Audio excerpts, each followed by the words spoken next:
Marilyn Atkinson, and I'm very pleased to be here with Peter Stefani. And we're announcing that as part of the 40th anniversary of Erickson Coaching International, 2 books have appeared with the names at the bottom, Marilyn Atkinson with Peter Stefani. And these are now in the world, ready to go. And we're here to tell you just a tiny bit about them. So you notice the name is 4-Quadrant Thinking, Dynamic Intelligence. And someone just asked me a moment ago, well, how does that differ from your other books? And I think that's a pretty interesting question, because the other books produced by Erickson have been mainly about coaching.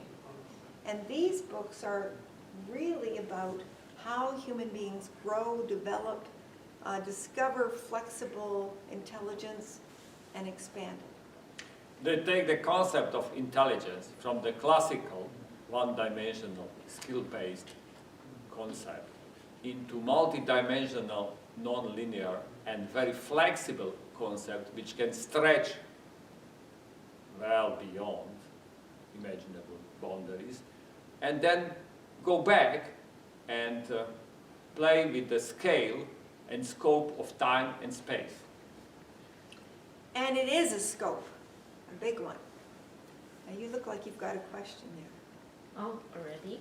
Yes, I got plenty of questions, and I think, since Marilyn and Peter mentioned a lot of times that this is a gift for the generations, for the future generations, I just wonder what kind of the gift it is, exactly is.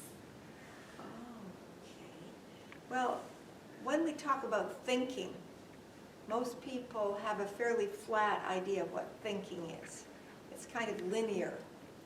One word follows another with a sentence structure. With 4-Quadrant Thinking, we're looking at how to expand our visual intelligence, our learning intelligence, the way in which we ask questions inward, our relational intelligence, the way in which we experience our interactional motivation, our self-trust motivation, our life purpose motivation, and link that right into physical motivation. And it's taking thinking out of its trap, because people normally are well aware that they can go, their awareness goes beyond their bodies. Their awareness quite often goes beyond their emotional aspects. But thinking is a big trap, and people very often identify into thinking. And here we take thinking and present it to the mind as a tool for self-development.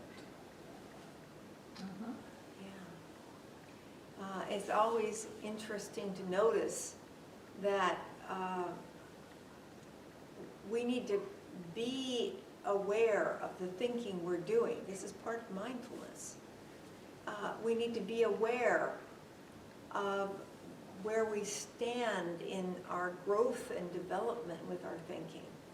And as we take that overview and actually look at all the processes of developing our life that we use, thinking becomes a whole different possibility. It's like a painter with a palette, and there's lots of paints, but he's never put them on a screen before. Now he not only has a palette, he has the quality of 3-dimensional imagery that he can work with. The human mind is an evolving process, and we present 3 roads of further evolution for human mind. One is based on direct sensory enhancement of perceived data. The second one is based on increased dimensionality of view. So the mind can view any reality from various perspectives, and that allows for broader scope and new realities to emerge. And finally, we take thinking as a third role out of its habitual pattern, and by allowing the mind to notice the patterns, freedom of mind appears. And in the process, we're using four amazing formats for thinking, some of which are project-focused and develop our ability to do projects well, some of which are focused on the quality of mastery. One is format A, activating the achiever. That's the beginning process of project creation. The second is based on mastery as a model of developing awareness. We call it building a bigger game. And there's various ways in which we can use this mastery model and make it strong in our own life. The third one we call communing with the core. Communing with the core is all about how we discover and build the mind as beautiful, as symmetrical, engaged from the center out in communicating the poetry of being alive. And the fourth way is all about how the words, the visions, the inner knowing, the awareness all come together into what we call dynamic awareness. And that dynamic awareness is a framework for developing the divine in ourselves. So to say it in the more rigorous terms, one way is based on the notion that observer creates his own reality. So by increasing the scope of the observed reality is changing and grows. That's one important point. And the second one is that the mind can function, as Marilyn mentioned, in four distinct patterns. One is the mind which has a goal, knows what the goal is and wants to achieve it. So there is a way how to use that pattern. Another pattern is the mind wondering about novelty.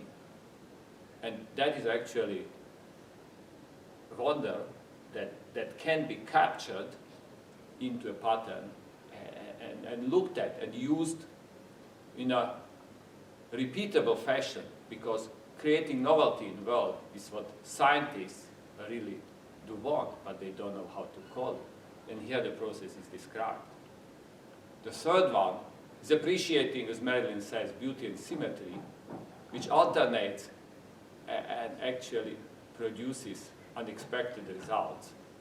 And the fourth one is making the exploration of all possibilities available at a given crossroad of choice, which allows for an informed decision to be taken.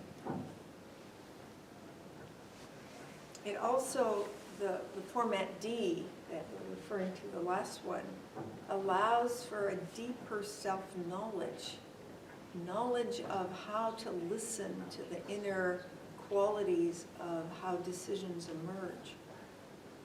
So these are very powerful ways that people expand their ability to be alive. And based on that, then we explore the question of how structures of mind appear. And we actually point that the mind is self-constructed. So declarations is a very good area to explore for everyone, and that's part of this book. So suppose that now it seems that there is a lot of gift. It is a doorway to a world with rich sensation and rich experience. And I wonder if now I handed one book in my hand, and when I open it, what kind of word can I step into? And I also wonder, since you already conveyed these courses to people all around the world, I wonder what is their expression when they open the course or open the book?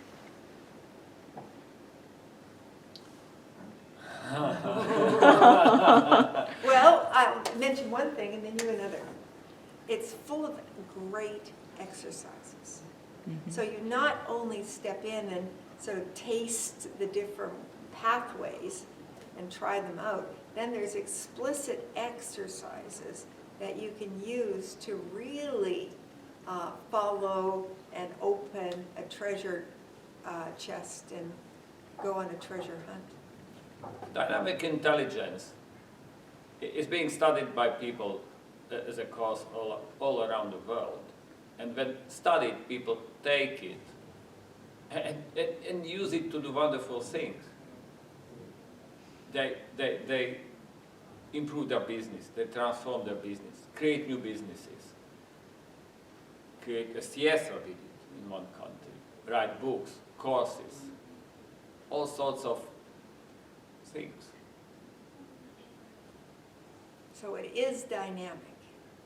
It is intelligence, and it is four-quadrant in a very, very specifically developmental way. Yeah. And how about the process of creating this book? Can you share some story or some little stories between you to how to cooperate with each other and start with this project? I may say something that at certain point I heard Marilyn saying some of the formats in a course, and it really struck me that she was describing something what my mind as a physicist was doing when it came up with something totally new in this world. And that really struck me as something extraordinary to have a process for that creational act. That what caught me into this work. For myself, this is a long, slow developmental process, 35 years. And I slowly was building these formats long before the book was written. There's a library in my basement of four-quadrant pictures that's fairly extensive. There's thousands of them. And the development of these two volumes is a kind of a winnowing process. What are the key pieces that if people start with those, they get to start this marvelous process? And so the developmental process for me is ongoing. And I'm handing out these books as a gift, if you like, to say, go for it, everybody. This is well worth your time and energy. And dynamic, to finish, I would comment, is something what moves and you move with it, or you move and it moves with you as you develop. Yeah. And maybe use some essence, share with us some essence within this book. Maybe one sentence?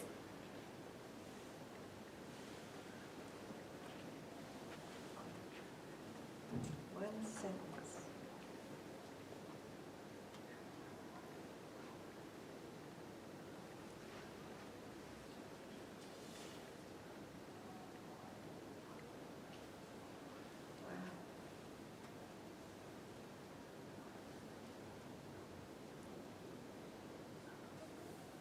Wow. Well, I think that you've got me there.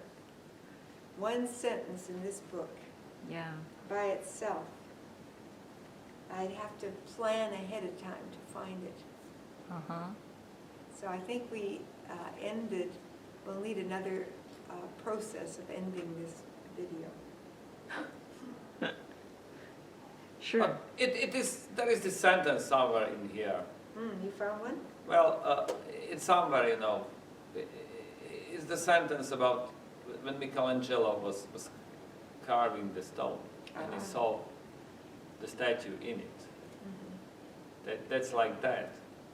The statue is already in it, you just need to chip away the stone. Yeah. Wonderful. What about you? Maybe a metaphor? Not a sentence, maybe a metaphor? Well, the metaphor is, for me, the metaphor of the diamond itself. Notice this is a diamond shape. Yeah.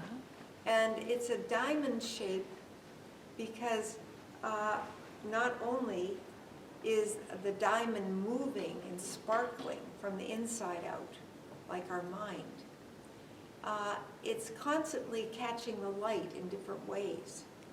And a diamond sparkles with the light. And the light is about consciousness.